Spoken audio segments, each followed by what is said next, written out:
Welcome to Living Like Vacation, the show where we live our best life and find others doing the same. I'm Joe. And I'm Gary. And we're glad you joined us. Let's live like vacation. Today we're podcasting from Club Joe. When it comes to watching sports, Club Joe has you covered. And today we have a special guest, and he's going to tell us how he celebrates living like vacation on his own in a consistent basis. But first up, we've got to set a few ground rules. Ever gone on a vacation with a friend that's not happy with their meal? I've been on that vacation. You know, sometimes the person sends they send the meal back and, you know, it's not cooked exactly right. Yeah. It's a bummer. Yeah. You know, and then they're complaining all the time. You're over there enjoying your vacation, and this person over here is complaining. So no sad faces in this room right now, just good vibes. Positive things are happening tonight. Yes. So, Gary, introduce our guest. Oh, I'd love to introduce our guest.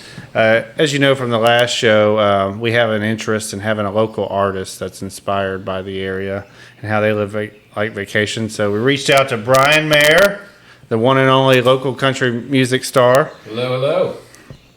Bryan, thank you for being on the show and agreeing to go over some of these questions and tell us a little bit about your life here in Eastern North Carolina. Absolutely. I'll get started with a question. I mean, I think the first thing that kind of comes to mind is, you know, we'll start with the music aspect of your career is, you know, what inspired you? Was it someone or was it something about the area to start performing music? I mean, for me, honestly, coming back here, I was playing in Wilmington. I'd gone to school at ECU, and I'd been down in school. Didn't work out too great for me. I had a lot of fun, but academically didn't work out. And mom and dad kind of cut me off. And my roommate in college was from Oak Island, so I moved down there and started, you know, just living at the beach and living like vacation.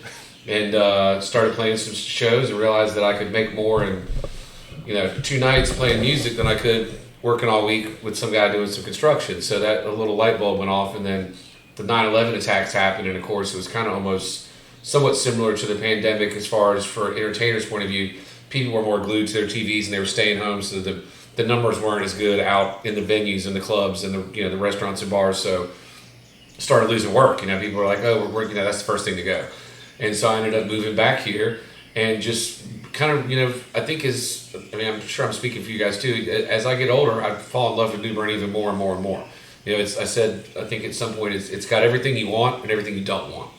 You know, you don't have the crazy traffic, but you can get somewhere close by. So for me, coming back home and kind of reestablishing my roots here and performing, because I really had kind of taken off doing stuff in Wilmington. People in New Bern really, unless they knew me personally, didn't know anything about my music career. So I came back here, and luckily people like Tom at Captain Ratty's had me play up in the piano bar up there, and one gig led to another. Started playing at the Sheridan, and that was great because I could keep my boat tied up out there, and that's living like vacation. You got a comped room and play down in the bar and set up on a Friday at 3 in the afternoon and break down on Sunday at 3 in the afternoon. And What year was that?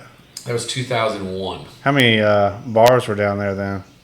Oh man, so BTM was just when Scotty J and John owned it. It was just actually a market. It was Beartown Market. It was to really facilitate the boat owners to live there so they could get ice and different kind of stuff for their boat.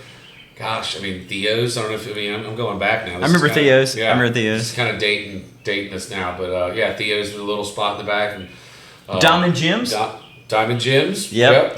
Where was that? Was that downtown? Diamond Jim's. Yeah. That's Morgan's now. Oh, okay. Yeah, they used to be That's good spot. classic That New was, Bern. and then the Vault, which is where Big yeah. Army is now. DJ Yep. Sharola out there. Yep. Jeff Duncan and Sharon Duncan. Yep.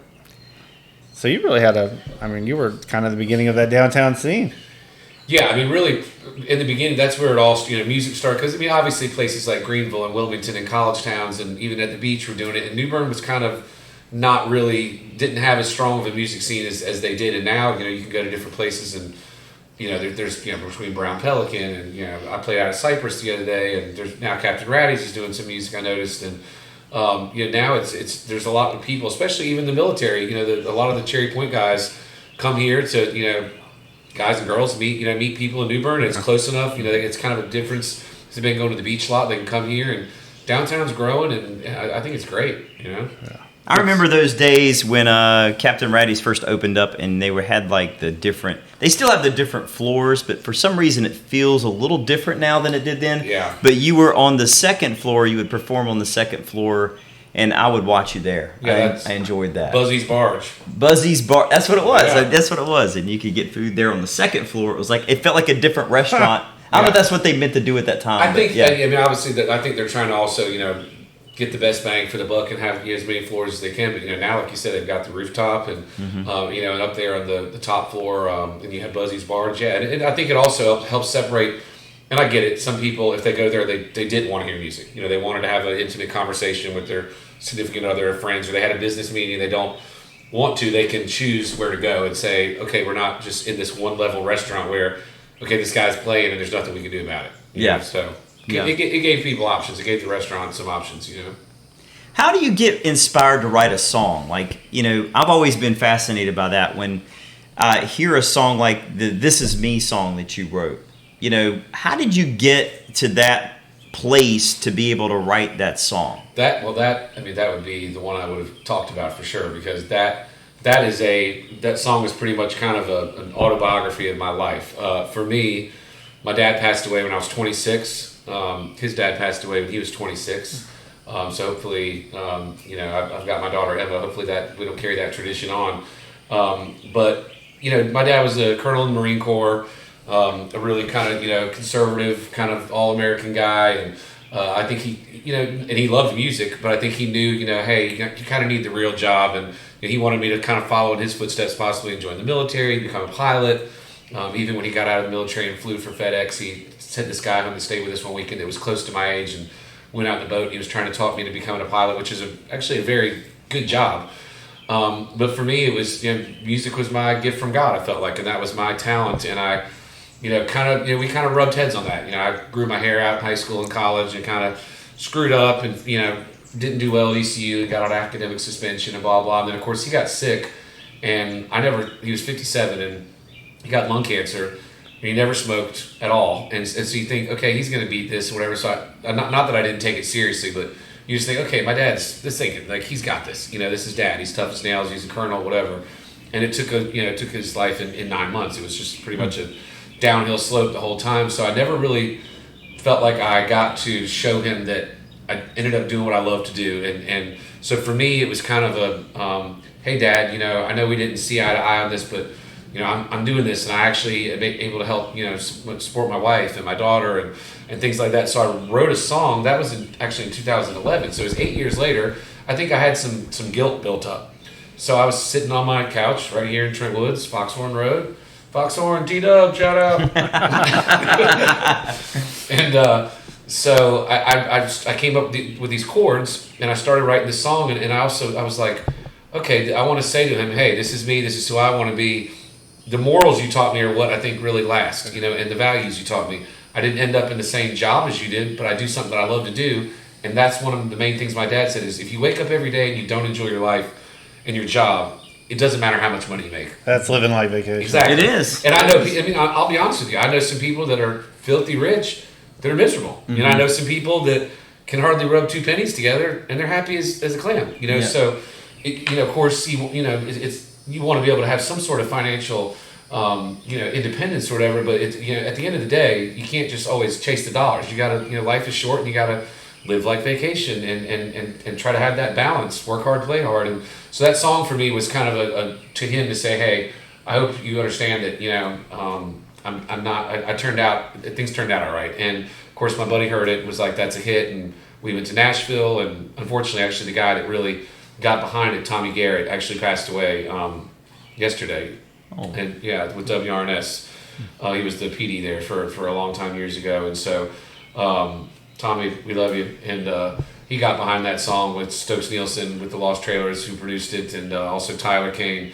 And that song ended up becoming my first top 100 hit on the media-based charts and on the Billboard indicator charts. And I think for me the special moment was we did a show in Kentucky, in London, Kentucky, at the World's Chicken Festival. This is where KFC got big started. Event? Pretty big event. So it was me and I was the headliner on the Friday night show. They're still doing it. That I keep up with them on Facebook. I like their Facebook page. Even with the chicken shortage. Okay, I just want to make sure. I think that made it even bigger because this year there's just not as much to go around. There could be chickens there. Let's go. Yes. But this is literally where they made the biggest chicken sandwich, and this is where KFC got started. And that was my first radio tour. Cool. It was the first stop. We went there, and this kid came up to me, and he was like, "That that's at that point the song was playing all over the country." And he said I was in jail, and that song helped me get through some really rough times when I was going to jail. Oh, wow. He was front row singing every word of it, and like it didn't mean like when I saw people singing it here. Of course, it's like okay, I'm in my hometown or Eastern North Carolina. I play it a lot. They heard it on the radio. But when you go to Kentucky and you don't know anybody, and they're singing the words to your song, it's a whole another level of like getting goosebumps. So for me, that was the inspiration was my dad and growing up and being like, you know what, Dad, I hate that you didn't get to see me fully fulfill this dream, but I'd like to believe that he's looking down. You know, Absolutely. Yeah. Absolutely. There's a line in that song, and it's "You haven't seen the best of me yet." Yeah, exactly. That was where that came from. What do you have in mind? You know, looking forward, like what do we have the best of you? What's coming? Well, this year I'm going to put out an album this fall. Nice. I wanted to do it last year, obviously, with all the COVID stuff, couldn't go to Nashville. I mean, you're not going to be in a recording studio where everything is glassed in and enclosed in. I mean, couldn't be a worse place to be as far as, for spreading something like that. So now that things are opening back up, I'll be doing it. I'll probably do some of it in Nashville and then some of it in Wilmington. Tom Gazin from the group Gloriana. Yeah. Tom did my last single, Crazy in Love, and that'll end up being on an album. I put that out as a single. But Tom's a great guy, and had huge success. And we met each other in Wilmington, like 1998, 1999, when he was playing there at the Rhino Club and I was playing at the Real Cafe. And of course, obviously, he and his brother had tons of success, ACM nominations and toured all over the big stadiums with Taylor Swift and stuff. And now he's, he married a New Bern girl, and he's got a son, and they've got a nice house in Wilmington, and he still plays a lot of music, but he's gotten away from the Nashville scene and kind of it's back to his roots, living like vacation. So we see, I don't know about you, but I see these musicians living this lifestyle where it doesn't look like they work. It looks pretty. It looks like all they do is tour and play, and that's what inspired us for the first, you've been our first guest was who do we know that lives like vacation? Immediately, you were the first person we thought of. You know what makes me think? Every time I'm going to a nice hotel, like a fancy resort or something, I'm going to see one of these people there because I'm like, they're always there. I'm going to run into them. They're always on vacation, but I know that's not true. So for all of us out there grinding, why it looks like you're playing? How much? When you just passed me driving. Just goofing off the Corvette. Which car is he in today? Which car is he in today? So how much of your time, on a daily basis, is spent practicing songs, singing songs, writing music? How much of that is your normal lifestyle day? Well, I'd say so. For me, I try to make Mondays and Tuesdays really more of my, music days as far as at home with writing or practicing because, pretty much Wednesday through Sunday, especially in the peak season, like April through October or whatever, I'm out doing shows and I want to be able to enjoy some time during the day away from music, either my family, friends, but down at the lake or on the boat or doing something. I would say, it's not a whole lot. But a couple hours a day. There's a lot more. There's practicing. I've got a new beach band thing I'm doing called the I-42 Band, which is super exciting. And we played at Jack's for Memorial Day and had a blast. And so I'm actually having to do more of that now because I'm learning songs that I didn't know, and I'm having to memorize lyrics. Once you kind of get into a zone where you've got a niche. Obviously, with this country singing the songwriting and doing covers and doing my own songs, but there's only a handful of songs we're doing in a 3-hour show that are coming from that are my stuff. It's all this beach music and party music that I recognize, but I have to actually learn the words now. So the last couple months have been a lot of practice. We've been practicing 2 nights a week for about 3 hours a night. And then of course my agent Bill Stafford with Stafford Entertainment Talent, we have to meet up to talk about, hey, he'll go to Wilmington and meet with people, he'll meet with the country club, or he'll go to Wrightsville Beach. So there's meetings and there's things where I've got to network because it's not only just about the performance, it's about getting the performances. Sure. So there's a lot of networking, and of course he's out there and he's done an amazing job with networking, and it kind of leaves me to handle more of the music and he's handled more of the booking, as opposed to years ago when I was kind of just completely really booking myself. Wow. You know, so it's nice to have that. And yeah, you know, I'd say it's a couple hours a day, and not that that's bad. But then you're adding in, you know, I'm probably singing, you know, 3 hours a night, which my wife's a nurse. You know, she's like, you know, she'll work a 12-hour shift. I think people don't realize too. It's not so much the hours. It's just that vocally singing for 3 hours is when we start adding up. Like this time of year when I'm playing 6 nights a week, you got to be careful. You know, I can't just go out. You know, worst thing you can do is be somewhere that's really loud and you're like trying to talk loud and you yell louder, because that's just singing to your voice can actually help build it. But yeah, I mean, it's definitely more work to it than people would realize. But on the flip side of it, I will admit that it's a damn good life. You know, as far as I was able to go to all my daughter's, you know, honor roll things and events and soccer games, you know, where other dads who, let's say they worked at the base or something, are working 40 hours a week. You know, the mom's doing this or vice versa, or the mom's doing something the dad's got. So I was able to balance a good, you know, work, home, play type scenario. You know? Sure. That's the dream we're chasing on this show. Yeah. It is. And it's almost similar like an athlete. You know, an athlete, you know, plays about, when you say 3-4 hours of whatever the sport is that they're doing. So your voice is doing that, which it does lead to somewhat of exhaustion. Mm-hmm. You know, after a while, you're like, man, I'm physically tired. Well, I had to cancel a show downtown New Bern a couple weeks ago because I ended up just getting a really sore throat. I think it was just from, you know, singing a lot and everything, and I couldn't cancel both of the shows, and I felt bad, but you know, I've only had to do that twice in 15 years, and I hated that it was our first show in New Bern. It was, you know, with the Parks and Recreation, we're gonna schedule it again, but I was up on you know, tossing all night with my throat hurting and my voice, and I called my agent at 6:30 in the morning. His first thing is like, what's wrong? Like, you've never called me at 6:30 in the morning. Like, this is not good. I was like, I don't know what to do. And I was like, I don't want to give them a terrible performance. Had I got up there, I may have gotten 45 minutes in, and I probably would have just shot my whole voice for the weekend. So we had to make, unfortunately, a tough decision, but I think we made the right one. Yeah. Now, I've got to ask about this beach music. Are you singing Under the Boardwalk yet? We are. Yes. Oh, yeah. That's one of my favorites. That's your jam. Yeah, it reminds me of the early years when I first moved to North Carolina. What I think for me, too, I was telling my agent, and I didn't really think about it until afterwards. Well, my dad grew up in Pensacola, Florida, you know, and ended up falling in love with here and the beaches. I remember he took me to the Beach Music Festival in 1987, and I mean, that was actually the Beach Boys, which technically aren't beach music, headlined it, and you know, the Embers, the Band of Oz, like.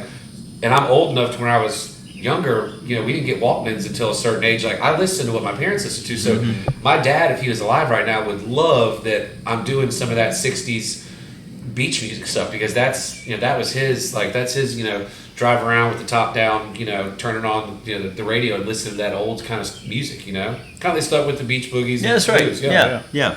Did you ever take shag lessons? I didn't. I probably will need to at some point. My wife knows a little bit about it. And I'm actually, believe it or not, I was nominated Best Dancer in my high school. Did not win. No? Did not win. I'm starting to wonder if it was a joke. Did they just... Maybe we can have a recount on that. I think so. At the next reunion. Yeah, I'd like that. That's really bothered me for a long time. I did take some shag lessons when I was in high school down in Surf City. Hey, that'd be a good place to learn. Surf City, shag. Well, the great thing is with the beach stuff, I mean, it's like, you know, I've decided too, I'm 44, I'll be 45 in October, and, you know, why not do something? This all happened with COVID. I lost my drummer and moved to Nashville, and then my guitarist had to, you know, do more full-time work, because we only did 3 shows in a year and a half as the band. You know, I did all solo stuff just to get through, and did, you know, Facebook shows from my house with Venmo tips and things like that, and sponsors. But I mean, this music is, you know, from Charleston to freaking Virginia Beach and over to Raleigh. So it's a great area, and you know, who doesn't love, you know, being right here in Eastern North? That's the live like vacation. Oh, absolutely. You play at the beach bars, you play at the places where people are having fun. They got a drink in their hand, toes in the sand, kind of thing, and yeah. Do you think you'll find inspiration to write your own beach music? Yes, that's actually that's on the list. Because I'm not sure, you know, how the beach music, you know, how it's been going, but I haven't heard a new song in a long time. Well, guess what? I just left Wilmington yesterday from my buddy J.K. Lofton, who J.K. did Tom Goslin's first album. It's kind of a small circle. We have a song that my drummer Bunny wrote music to, and a guy, I can't remember the guy's name that wrote the words, but he kind of gave us a blessing on it, and we've changed a couple things. But we've got a song coming out this summer called Carolina Summer. Oh, you heard it here first. Yes. Carolina Summer. I'll be looking for that. And let me tell you what, Congratulations. if you don't like beach music, you will immediately turn this off. This is a tried and true beach music song. That's cool. So, so how, obviously living like vacation is something that you do with your work, but how do you incorporate that into your life? Obviously you're taking these tours, you're going hardcore for a while, and then there's this period which you're talking about, which you kind of decompress. How do you do that? I do that. So, a lot of people that are around the Trent Woods area, would know.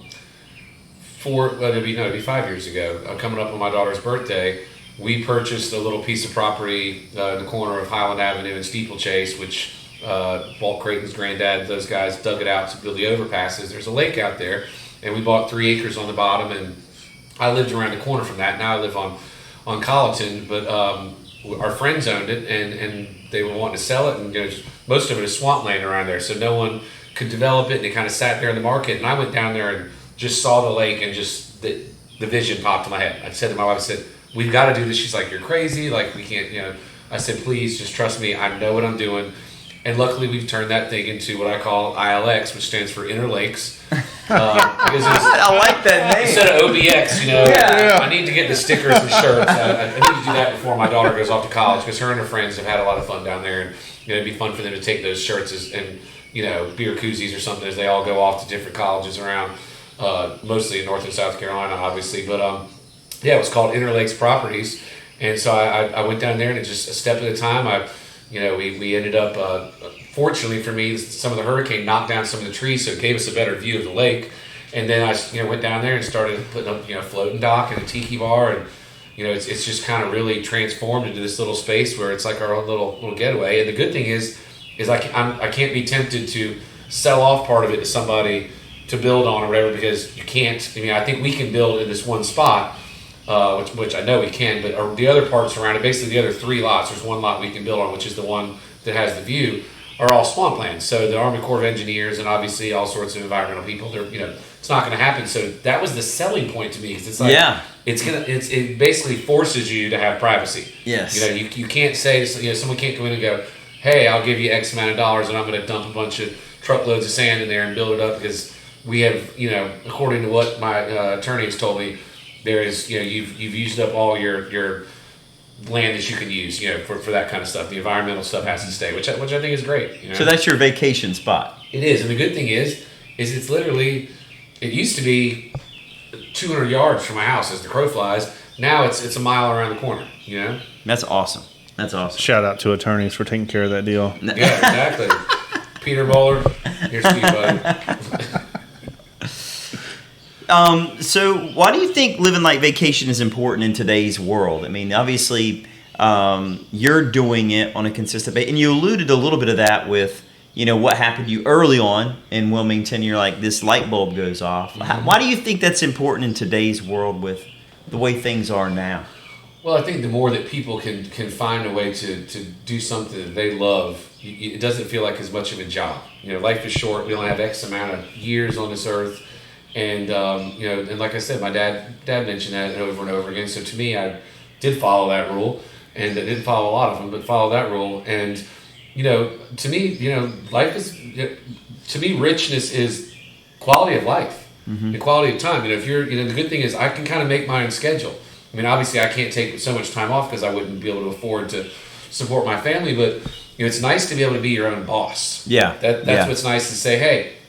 If I had enough money, I can go tell my agent, hey, I'm going to take this week off, and we're going to go. We got some friends of ours that I think are going to be getting married in Atlanta in October, and they're actually up visiting us now. Jeff and Shiloh out there watching, and so I'm probably going to take that week off and just make a Sure. like a vacation out of it.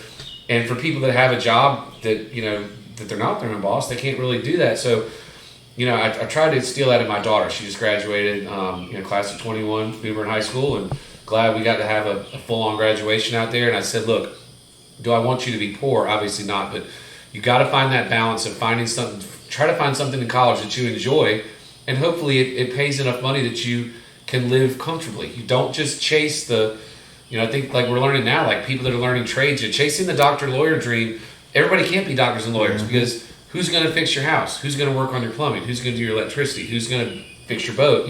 Yeah. So I think the world is becoming a lot more open-minded, and it's smart to realize that you can actually have a great life and a great career without chasing the typical, job of a doctor, lawyer, type thing. And people can, if they love, cooking, they can maybe work really hard and own their own. They start with a food truck, and that does well. It turns into a restaurant.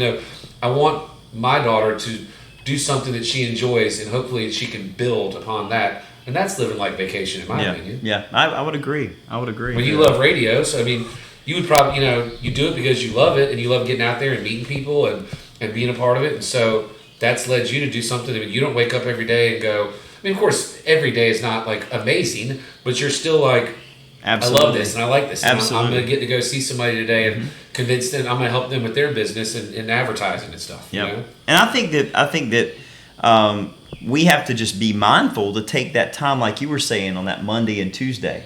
Because anything can just be overwhelming when you're just working constantly and you don't take that out. You just get burned out. I mean, that's what was interesting about your story today to me is that you can experience that same burnout in your field. I mean, I think there's a lot of musicians that have probably experienced that, and they no longer are doing what they love. Well, like I can tell you now, like it's so people that don't play music full time, I don't think they get it. I'll run into guys sometimes. They'll say, "Hey, man, we should jam sometime. We should jam." Dude, if I'm singing 6 nights a week, on Monday, the last thing I want to do is play music. I want to spend time with my family. I want to go on the boat. I want to go to the ILX. I want to, because if not, that'd be like me saying to a carpenter, "Hey, man, we should build a shed sometime. Yeah. Let's hang out." It's like it's pretty funny. I mean, I think people think that, like, and I kind of just say, "Yeah, okay," and I really want to say to them, "Look, man, the last thing I want to do on my day off is I love music, but like you said, you've got to be able to take that time to set that aside and focus on, I love, you're a Porsche guy, I'm a Corvette guy. I love being able to, on a nice day, drive downtown, get some lunch, and do stuff like that. It's like sometimes I don't even turn the radio on. I don't want to hear any music. I mean, this is what I do all the time. So I think it's that balance that people, really, if they can get it. For me, that's been the best thing. Yeah. Yeah. You've done a great job finding that balance. And thank you. Moving back here, and we live in paradise, and yet you still created your own oasis in paradise, which is amazing. Well, and I'll tell you what, I didn't realize that until we went on our first Midwest tour. We went out and obviously it was neat seeing the rest of the country. We went to Madison, Wisconsin, and started there and worked our way back through Illinois and both the Dakotas, and I mean, it was amazing. Beautiful land. Beautiful land, keyword land, not water. And you don't realize how amazing of a town we have. I get why tourists come here and they come to the area, because I'm like, I don't know what I would do if I lived in some of these towns that were just flatlands and there was really not much going on. And I mean, I'm like, man, we can come back here, we can live in New Bern, we can be anywhere in 10 minutes. We've got just enough stuff and not too much stuff. And so, it wasn't until I went on that first Midwest tour and I'm like, wow, we've got it made living here in New Bern. We really do. Have you had a chance to get down to the new Bermuda Triangle, I believe is what they're calling it? Sure have. Yeah, we had the I-42 band there at Tap That. And of course, I walked over before that. My wife and I met some people over there at Freshwater for Brandon and Tia. I missed the big block party, but I understand that was a hit. I actually attended the block party. Did you? It was amazing. I mean, they did a great job. I finished the evening throwing axes. I was waiting on the Uber to show up. I was glad you said axes. I thought you were going to say throwing up. That would be way too much fresh water. Way too much vacation. It's a great area down there. Well, it's just neat that it's like a whole nother. I mean, it's technically downtown, but it's not downtown. Yeah. And it's neat that everything is kind of growing out there. I mean, even when you have, I'm not a coffee drinker whatsoever, but you've got creme de la brew and that's delicious. When I was at a chamber thing, I think there was a guy that's the old garage that's back there. They did the really nice garage. I think there's going to be like a restaurant, like a what are they saying? I can't remember what they were doing, but it was right. It's another spot where it's neat that the 5 Points area and all the stuff around that. I'm assuming at some point down the road where the Days Inn was torn down, something will end up going there. Yeah. But it's neat that it's not just because downtown. I mean, there's only me and my wife at one point actually had looked into doing something downtown, and it's hard to find a spot downtown. I mean, once it comes on the market, it's gone. Well, I think that's the up and coming spot. Yeah. I mean, if they keep having events like that, people are going to turn out. I mean, the turnout that night was at least, I would say, a couple thousand people. Oh yeah, And beer's like the new coffee. Oh, yeah. Like there's Oh, yeah. there's like, so I would think like the I don't, you know these guys better than I do, but I mean, I think that like that whole world has opened up to now. When people are making all those beers, they're experimenting with things. They're finding they're doing the same thing you're doing. Their passion is in beer, and they're finding these new things that they can do. So they're kind of doing the vacation thing if you think about it. You got Pete Brewery, with Brewery 99. You got JD, and then you got Brandon and Tia, and it's like, and I'm an IPA. I mean, I'm having a Jack Daniels here, which is my drink of choice. But if I'm not doing that, I'm with you. I'm an IPA drinker, and it's neat to get different. When people come together, it's almost like it's a whole art now. It is. Oh, yeah. It We're is. gonna mix this strand with this, and we're gonna add in this, and this is gonna be a blueberry taste in, and this is gonna have this taste. And I mean, it's gone from like when we were in high school, it was Bud Ice or something was the Bud Ice Light. Yeah. Bud Ice Light. Bush Light. It was warm, but it was okay. It was cheap. Yeah, it was I cheap. think it was $5 a 12-pack up there at the Serco. It's very similar to what you're talking about on the last podcast when you're talking about how you like to have a different song with each meal. You can have a different beer with each meal. You can. I mean, there's a lot of things like it. I think food pairings, and music, to me, food and music kind of go hand in hand. I think that's why you have so much live music at restaurants and bars or whatever. But I think that that whole scene, especially where it's going, is really kind of cool to see that kind of come together. It's great. It's helping expand, downtown not to just be, a 4-block, 5, whatever radius, up Middle Street or Craven or whatever. So it's nice to see it, and that area is perfect for it because, I mean, look at with the parking and stuff. There's plenty of park and people to hang out and I think we have a new podcast. I think it's a topic. Do you think you could really get those guys Oh here? yeah, we should work on getting those we guys should work on here. on getting them. Yep. I mean, who wouldn't want to sit around and talk about beer for 30 minutes? Hey, I mean, I think I'd be fascinated I by could just pull up and sit there with a beer in the lounge and watch, right? We will need samples. You're right. Okay, Yeah, we're gonna need some samples. This, Now you see where we're going with Yes, this. yes. This is why we do the podcast. Yeah. I'm just kidding. I was going to say that the fringe benefits. Right? Yes, Yep. yes. Well, thank you again for agreeing to come on the show. Absolutely. Being our very first guest. Yes. Oh, yes. man. Yes. Kicking us off. Yes. Kicking us off. They'll be looking back at this one day, and I'll have a plaque up here in Club Joe. Oh yeah. You can get it there with Cardi B. I got the Cardi B back there, Oh, I would not mind that. Yeah, she's always at Club Joe. I'm a big Saweetie fan. Oh, really? Yeah, that just happens to be something we got from the radio station, and I put it back there. I like it. So, well, we'd like to take a few minutes and thank our sponsors. Club Joe, our location sponsor. Watching sports and having a good time is always happening at Club Joe in Trent Woods. We'd like to thank Helter Seltzer. It's a bloody good drink. That is rough. That is rough. That is rough. Hey, I cleaned it up a little. We'd also like to thank Beyond Vegetables. Try their new beef jerky-based celery sticks and sausage-based broccoli. And we'd like to thank Auto Draft TP. Never get stranded without toilet paper again. Get it auto drafted directly from your bank account with Auto Draft TP. What? What? Do you like her? Our sponsors? Yeah. We have to get creative. We don't have any sponsors right now. So if you'd like to sponsor the show, hit us up. Yes. Thanks again for joining us. Live like vacation.